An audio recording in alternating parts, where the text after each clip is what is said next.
বাড়ি ভেঙে যদি দেশের শান্তি স্থাপিত হয় তবে সেটাই হোক বলে মন্তব্য করেছেন কৃষক শ্রমিক জনতা লীগের সভাপতি বঙ্গবীর কাদের সিদ্দিকী বীর উত্তম। তিনি বলেন, আমার বাড়ি ভেঙেছে, আরো ভাঙুক।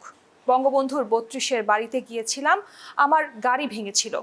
আরো ভেঙে যদি দেশে শান্তি স্থাপিত হয়, দেশের কল্যাণ হয়, আমি সবসময় রাজি আছি। রোববার টাঙ্গাইল শহরের কবি নজরুল সরণির বাসভবনে সংবাদ সম্মেলনে এসব কথা বলেন সাবেক সংসদ সদস্য বঙ্গবীর কাদের সিদ্দিকী। এর আগে গতকাল শনিবার রাত ১টার দিকে কাদের সিদ্দিকীর বাসভবনে হামলা ও ভাঙচুরের ঘটনা ঘটে।